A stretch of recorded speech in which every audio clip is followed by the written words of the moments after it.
Bueno, pues cuéntanos un poco cómo te incorporaste al movimiento, cómo te enteraste para presentarte, para todo eso.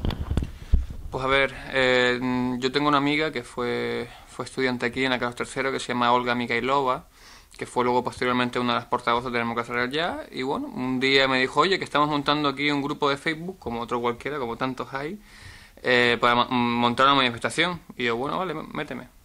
Entonces, 2 meses antes del 15 de mayo, pues yo vi un poco el proceso interno, éramos unos 80, 90 personas, de cómo, bueno, pues se eligió las consignas a decir, pues no, lo de Democracia Real Ya, los 8 puntos, ¿no? El decálogo de 8 puntos que pretendíamos para, ¿no? Como reivindicaciones. Y bueno, pues estuve viendo, tampoco estuve yo en plena acción, porque estaba con otros líos, pero vamos, que me enteré bastante bien de cómo funciona. ¿Y cuál fue tu labor dentro de la plataforma? Pues la labor principalmente fue de apoyo. No fui portavoz, pero estuve ayudando, por ejemplo, el día que se presentó la plataforma de Democracia Real Ya y que se convocó a los medios para poder ir para convocar la manifestación, ¿no?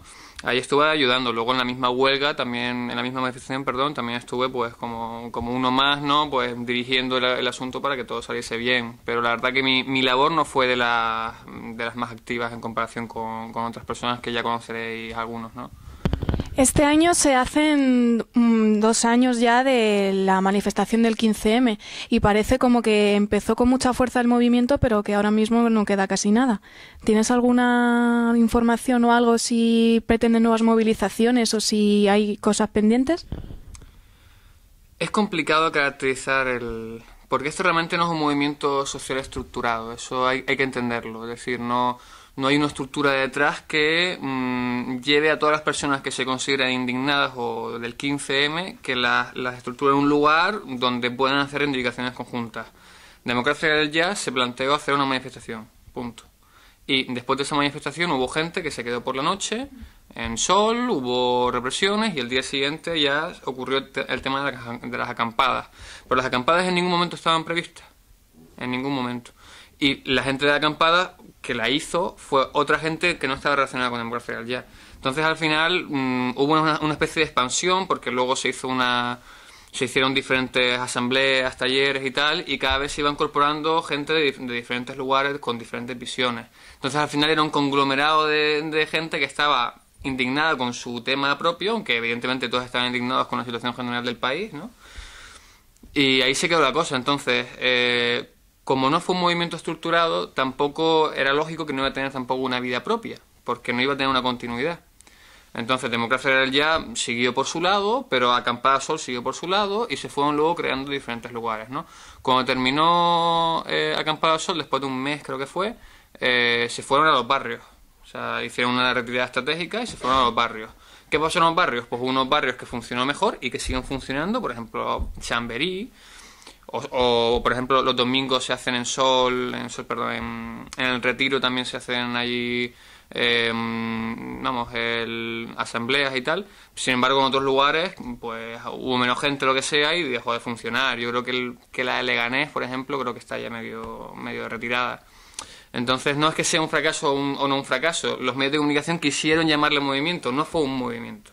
Fue un momento en el cual la gente salió cabreada, donde hubieron una serie de reivindicaciones y donde, bueno, seguimos ahí, ¿no? Ahora se ha transformado, ahora hay gente que estuvo en el 15M, pero ahora está en la marea unida, o está en la marea verde, o está en... O sea, digamos que todo se ha movido, pero que el cómputo de esa gente que salió sigue estando. Y ahora, por ejemplo, están ayudando en temas de los desahucios o están metidos en todas estas cosas que están haciendo de stop desahucios y todo esto. Claro, luego está una de esas patas, digamos, que el 15M consiguió visibilizar, era la plataforma de afectados por hipoteca, ¿no? Entonces, esa plataforma, después de luchas, porque eso sí fue una lucha concreta con un eje en particular. El 15M no tenía un eje concreto de acción, ¿no? Sin embargo, este sí. Y bueno, después de 3 o 4 años que habrán estado en la plataforma, han conseguido un éxito, creo yo, ¿no? Ada Colau, que ha sido una de las representantes, estuvo en el Congreso. Y bueno, hay gente que salió del 15M y que está allí, y gente que no salió en el 15M y que está allí. O sea que tampoco es comparable, ¿no? Y este movimiento no fue reivindicativo, o sea, quiero decir, se basó en las quejas, pero a partir de soluciones. Ellos veían las quejas de la gente e intentaban dar soluciones al gobierno para todos los problemas que estaba causando su política. ¿Os escucharon? ¿Disteis vosotros soluciones si el gobierno os escuchó? ¿Te refieres en particular a la democracia real ya? Sí, a la democracia, sí.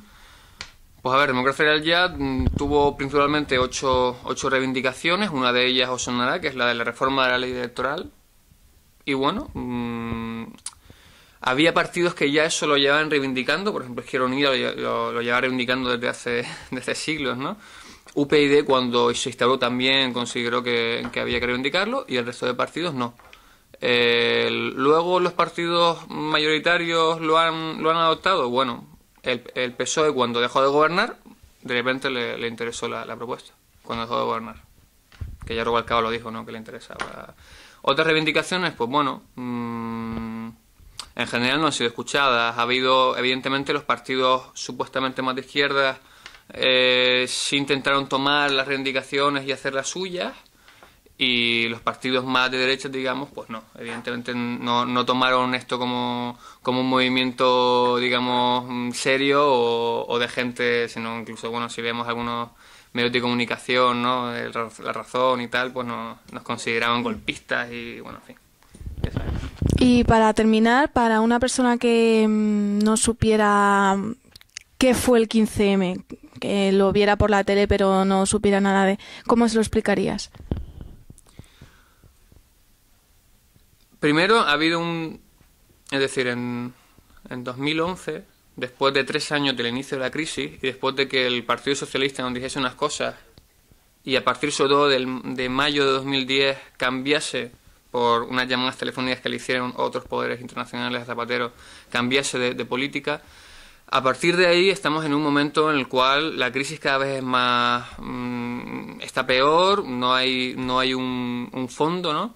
Pero es que además el antídoto que nos están dando, digamos, que es la austeridad, lo que hace es cavar más el fondo. No estamos solucionando los problemas. Y eso, bueno, eso ya lo ha dicho el FMI. El FMI, que es uno de los adalides de la austeridad, hace no mucho se comentó que, bueno, que quizás se habían pasado un poquito con la austeridad. Pero eso ha quedado en agua de borrajas, ¿no? Merkel sigue con su agenda y el resto de los pueblos internacionales sigue con su agenda. ¿Por qué? Porque el objetivo es la destrucción del estado del bienestar. Eso es uno de los grandes objetivos, para abrir mercados suculentos, digamos, en la sanidad pública, en la educación pública, ¿no? Entonces, ¿qué fue el 15M? El 15M fue una expresión de ese rechazo, un rechazo de cómo los mismos españoles no se sentían representados, una parte de ellos no se sentía representada, ¿no? Y es lógico, porque se puso mucha creencia en lo que podía significar el segundo gobierno de Zapatero, y se vio que fue un fracaso, ¿no? Y luego, pues bueno, el Partido Popular ha llegado y ha seguido con la misma senda, incluso persiguiendo el acreedor. Entonces fue eso, el 15M fue un lugar de expresión donde la gente salió sin ningún tipo de estructura, fue más o menos todo muy asambleario, y que iniciativas de este estilo se seguirán produciendo. Aunque no se llame el 15M, pero el 15M fue un día. Porque luego fue 19O, luego fue, es decir, ¿no? Pero se quedó así, los medios de comunicación tienen una... En fin, vosotros que sois de periodismo, a ver si conseguís cambiar esa idea, porque a veces creáis realidades que no lo son, ¿no? Pero bueno, esperemos que la gente que pueda escuchar esto intente salir a la calle y reivindicar lo que crea que son sus derechos. Y puesto que cada vez las cosas van peor con todo lo que está pasando, lo más seguro es que sigan habiendo todas estas movilizaciones y cada vez haya manifestaciones y cada vez más fuertes. Evidentemente. Estamos ante una situación muy compleja. Aquí todavía se sigue manteniendo la paz social, digamos, por 2 razones, creo yo. Por un lugar, las redes familiares en España son fuertes, es decir, la gente que se quedó sin casa se va a la casa de la abuela, la pensión que ya se ha recortado todavía sigue pudiendo mantener un poquito la situación de comida. de las personas, pero esto se va a ir agravando cada vez más, los desahucios van a seguir estando, la rebaja salarial que se está haciendo como política por parte de la Unión Europea va a seguir estando y en fin, entonces todo eso va a hacer un caldo de cultivo para que cada vez la gente vaya a salir, ¿no? ¿Qué ocurre? Que hace falta también una expresión política a estas reivindicaciones, es decir, sí a que la gente salga a la calle, sí a que entienda la realidad y se conviertan la gente por fin en ciudadanos críticos, ¿no? Pero hace falta luego una expresión, una pata institucional para llevar esa idea, ¿no? Aquí ahora mismo no la hay de facto, ¿no? Sin embargo, por ejemplo, en Grecia sí la hay. En Grecia tiene una situación peor que la nuestra, pero allí tienen a Syriza, que de hecho hoy en día, creo que antes de ayer salió una encuesta que decía que podía ganar las elecciones en las próximas elecciones, y a ver si esa coalición puede ser la reivindicación de toda esa gente que está haciendo la calle, que está reivindicando, etcétera. El día del 15M me acuerdo que el Partido Popular dijo que todos los que estaban acampados eran seguidores del PSOE, más o menos. Vosotros no os sentís ahora mismo representados por ningún partido político, ¿no? Es complicado también responder a esa pregunta. Yo no puedo hablar del movimiento por lo que he dicho, porque no es movimiento, porque salió gente a la calle que consideraba que eran justas reivindicaciones, pero que tampoco se consideran del movimiento. Hubo gente, por ejemplo, de militantes de Izquierda Unida que estaban en el movimiento y que estuvieron trabajando, y también hubo militantes de UPyD y también del PSOE. Del PP vi menos, ¿no? Pero sí que estaban allí, entonces esa gente, como no tiene un carné en la frente, también participó y también dio sus soluciones, ¿no? Entonces, eso, yo por lo menos como persona puedo hablar en el conjunto, ¿no? Yo personalmente ahora mismo no creo que tenga una representación directa. Hay partidos que pueden estar más cerca de mis ideas. Si no surge un frente, digamos, popular o algo por el estilo, como ha ocurrido en otros países, pues supongo que tendré que votar a esos partidos, pero en fin, la situación es complicada y no creo que haya mismo ningún partido ahora que sepa, primero, saber realmente qué solución hay que darle, y segundo, saber unir todas esas diferentes reivindicaciones que hay en la sociedad. Las redes sociales fue un factor determinante para la movilización y para uniros a todos. Cuéntanos un poco sobre el tema. Hombre, eso es evidente, ¿no? Porque la misma creación de Democracia Real Ya y de la manifestación fue a través de un grupo de Facebook, ¿no?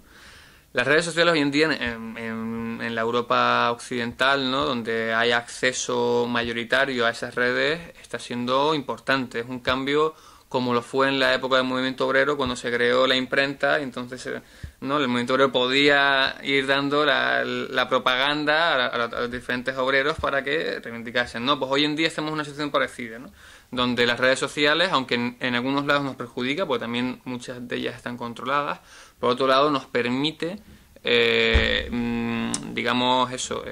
reunirnos de una forma además mucho más horizontal que otras estructuras anteriores. Nos permite acceder a la información de una forma sin intermediarios, sin grandes periódicos, que esos periódicos son la voz de su amo, digamos, ¿no?, de sus acreedores. Y bueno, pues sí, evidentemente fue importante, porque además la Constitución en red, como decía Manuel Castel, es como un momento en el cual cualquier persona puede acceder sin ningún tipo de discriminación.